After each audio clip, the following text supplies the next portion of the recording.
Ang susunod na programa ay rated PG. Patnubay at gabay ng magulang ay kailangan sa mga batang manonood.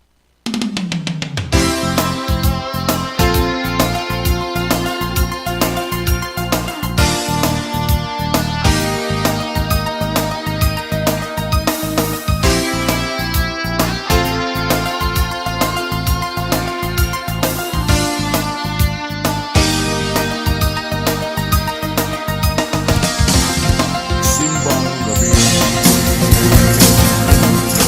Simbang gabi.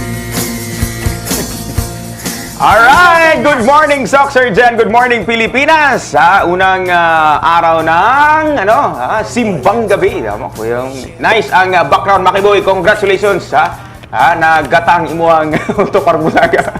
Desyembre 16, 2015, adlong Miyerkules. Og 9 days to go na lang, kabrigada. Ay nako, Pasko na. Mayong buntag usab sa mga sayupan ng mata. Sama sa kuang anak nga pating sayo ng mata. Nagsabay sa 4:30, mata na pud siya.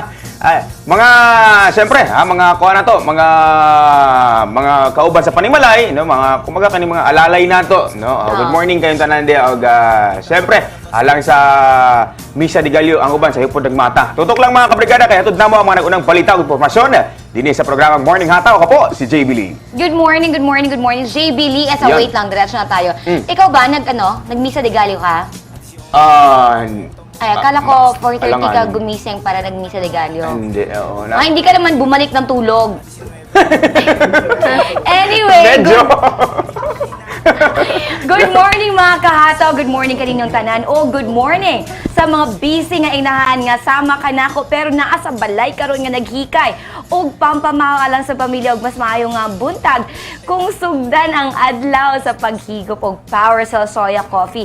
Sama sa akong ginahigop karon nga perfect sa inyong morning aron nga lagsik og abtik ang tibok nga morning kini si Kabrigadang Leila. Yes, mga kabrigada, good morning Luzon, Visayas, and of course, Mindanao. Syempre mga kabrigada, it's another day to celebrate Simbang Gabi. Of course, sa mga kahataw nato, kinahanglan kita sa adlaw-adlaw kitang magmata, kauban sa pagpanikad sa atong mga ginatrabaho Sir JB Lee. Yo. Sama nimo o sa kang huwarang ama. Tsaka sa Tilila, huwarang ina. Ayan. Ako naman, huwarang tao.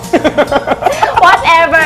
Pero mga kabrigada, hatod na mo kaninyo ang mga balita, katikaran sa dakbayan nga inyong sayra nga makuha giya impormasyon o kahibalo kinigihapon, Brigada Jess Laduna. Yan, meron akong ganahan sa mga Diyos kay natural ka. Wala ba? Natural. Totoo ka, yan. Oo, kinahanglan mag-effort ta sa atong ginahimo. Yun, Sama man. sa mga projects nato kay di ba hapit na pod mag-end ang ang klase kinahanglan push lang. Effort ng One, effort. dapat one. Flat one talaga.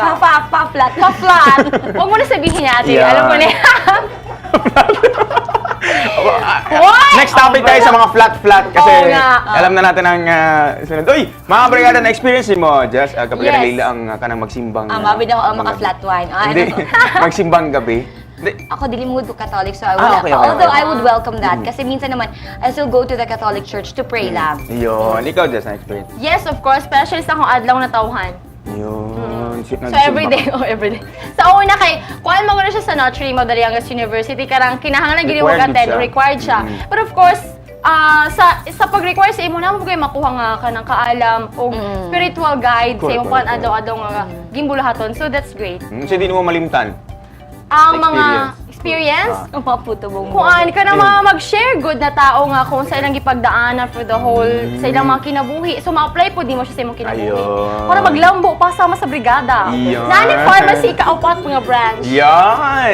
Ang nga ako, di mo na ako malimtan. Ayun, Kanang, sige. kanang magsimba ka nga kadlawon, bitaw, tapos ang imong katapan, gado.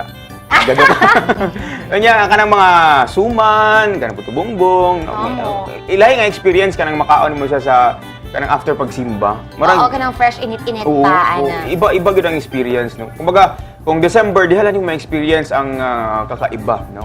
Kaya usual mo na mga baligya ng mga suman, kanang mga suan sa mga palengke, pero ilahi gid ka ng atbang sa simbahan. Kay murag iba gid siya, no. Iba ang May I ask you guys, no, since you're Catholics, ano bang ibig sabihin ng 9 days na pagmimisa? Bakit 9 days? At bakit nagsisimula sa araw na ito? Bakit? 9 days ang... 9 mornings, oo. 9 mornings ang... parang ano na yun eh. Siya tawag na. Tradition na. Tradition sa Oo. mga Catholic. No, Oo. nga mag-simba within 9 days. O matud pa nila, no? Nga ako wala magin ako na kompleto. Pero ingon nila, after 9 days, pwede ka Wish tawag nito, daw. wish. Matupad ang imo mga wish. Pero yeah. depende naman siguro. Oo, kung- that's true. Sabi nga ni Father Willie Straza, karang 9 mornings daw. Sa una, para na siya sa mga mag-uuma. Karang na ay farms. Oo, kasi hindi sila makapunta sa simbahan ng mga around 8, 9, 10 na umaga. So, kadlawon sila mag-ato sa simbahan. Agig pasalamat na usab, syempre sa pag-abot sa atong Savior Yun. sa kalibutan. Okay. Sige, so eto muna. Ano yan sa kabrigada? Ato na masunod na itong mga balita sa Hataw Balita.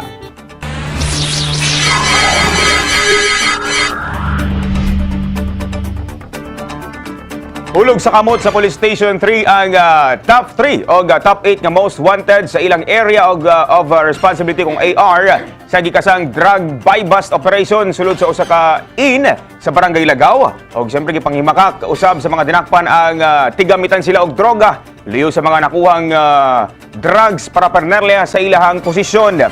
Tingkagol sa Lagaw Police Station ang dinakpan nga silang Brian Philip Tan Lugod, 35 anyos, walay trabaho, og si Robert Roy Montalvo Unso, 38 anyos nga pulos taga Barangay Lagaw ning syudad, nasigop sa lambat sibat sa Lagaw PNP kauban ang puwersa sa Philippine Drug Enforcement Agency kung PDEA 12. Nakuha sa posisyon sa mga dinakpan ang duha ka sachet sa gituwang shabu, aluminum foils, improvised metal canister o disposable lighter.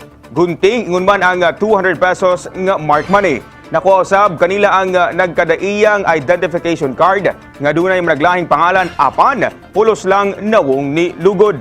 Gipanghimakak usab sa mga dinakpan ang mga alegasyon tiggamit sila og droga. Sa karon, pasakaan sila Lugod og unso og kasong may kalapasan sa Republic Act 9165 o Comprehensive Dangerous Drug Act of 2002. Karong panahon sa Kapaskuhan, nagpahimang no ang City Health Office nga doblehon ang pag-amping sa mga posibleng sakit nga maangkon ilabi na sa sobrang pagkaon. Sa isa ni Dr. Washington Loreno, labaw sa CHO nga usa sa mga sakit nga makuha sa sobrang pagkaon, ang pagsakit sa tiyan tungod wala nahilisan og dili usab balanse ang pagkaon. Tambag usab ni Loreno sa mga kalalakinan nga dili magpalabi og inom aron dili malambigit sa mga away o disgrasya sa dalan ug kun pwede drink moderately lang. Samtang nagpahimang no usab ang CHO sa katawhan nga kanunay mo inom og tubig kun perming sington aron dili ma-dehydrate ug magpaubos ang level sa kainit sa atong lawas tungod sa nasinatiang El Nino phenomenon.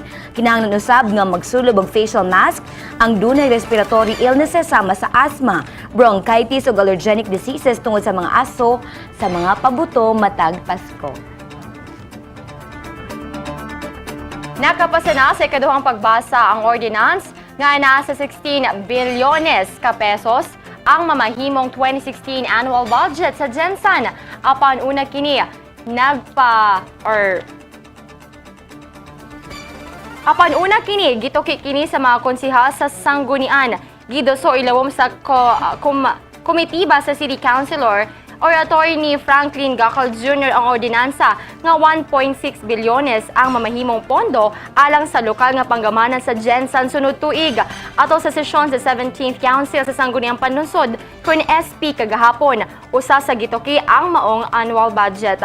Aduna kury proyekto o programa ang mga gamay lang ang budget. Dugang nila nga ana sa 4 ka bilyones ka pesos ang kinahalang budget sa syudad.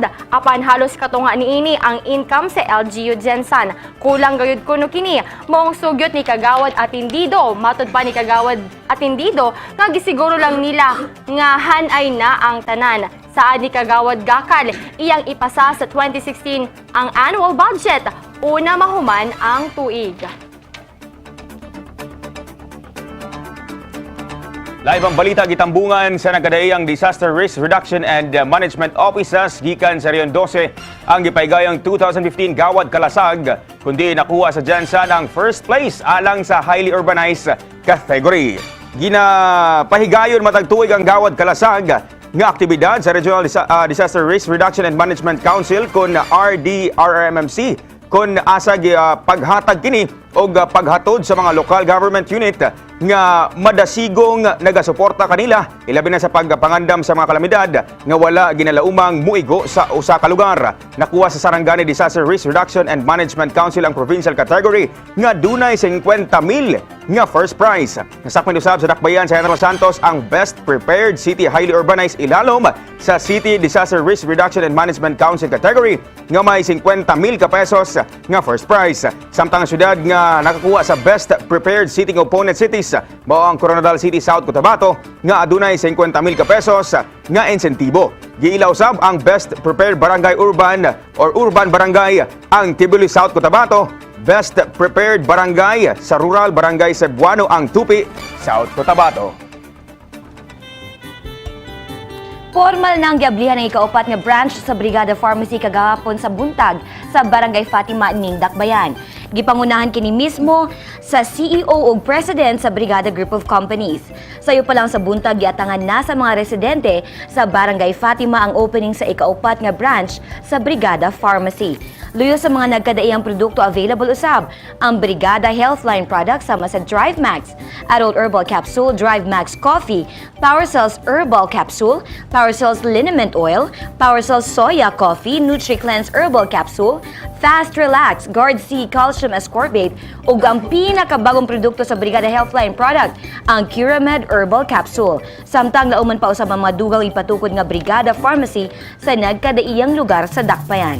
Agig pasalamat sa Brigada, giatagan ng freebies ang first 100 ka customers sa Fatima branch. Alang sa mga buot model sa Brigada Pharmacy na himutang kini sa Phil-Am Road, Barangay Fatima ug Able, 24 oras. Ito, weather update muna tayo mga brigada. Mihinay ang liyok sa bagyong Nona, samtang nagkuso-kuso sa Northern Mindoro. Sumala sa pag-asa nga mihinay ang maong bagyo tungod sa mga bukid nga nakababag niini. Ana na lamang sa 11 km per hour ang dagan sa bagyo gikan sa 15 km per hour. Dalagyapon sa bagyo ang kakusgon sa hangin nga 140 km per hour o paghaguros nga moabot sa 170 km per hour. Sa karon, nakataas gyapon sa public storm signal number 3 ang Oriental Mindoro, Occidental Mindoro ug ang ubang island.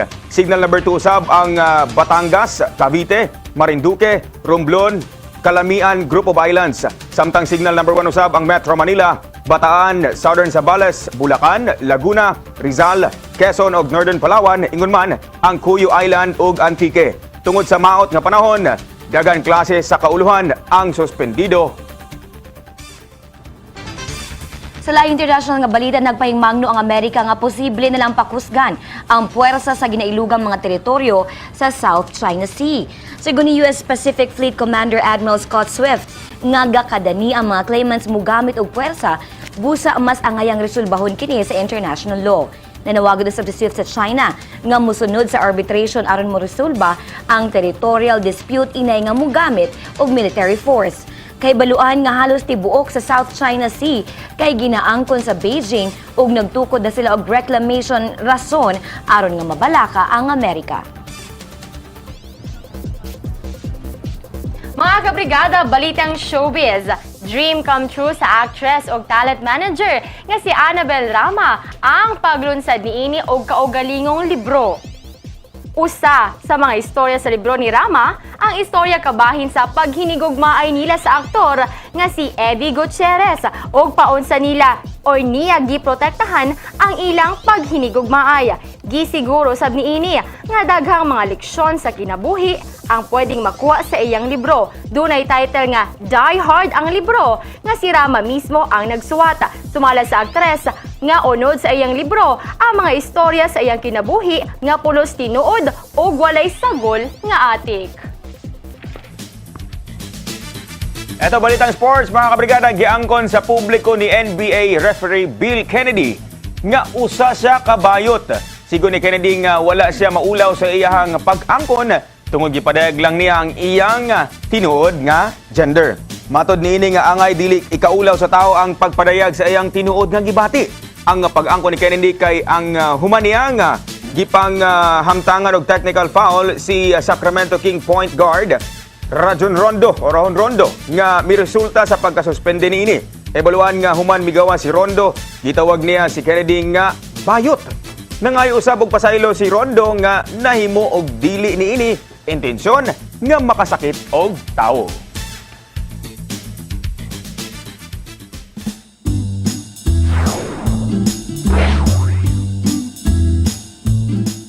Coriander seed for metal poisoning. Subay sa pagdako sa problema sa polusyon, ang hulga niini ang panglawas sa tawo. Sa karon, nagkatag sa tibuok kalibutan ang nagkadaiyang mga matang sa kemikal nga mamahimong ikamatay sa tawo, sama sa mga toxic metals nga arsenic, lead, mercury ug aluminum nga ginagamit aron makahimo og butang nga hinungdan sa metal poisoning o ang pagkalason sa lawas sa tawo. Alzheimer's disease, pagka-irritable o depresyon ang mga ginalantaw nga sintomas sa metal poisoning. Tambag sa mga eksperto nga ang pag-inom og mga suplementong adunay sangkap nga coriander seeds ang makatabang tungod sa mga natural compounds niini, sama sa carvone o geranol nga mag-detoxify sa lawas aron paspas nga mawala ang mga traces sa heavy toxic metals.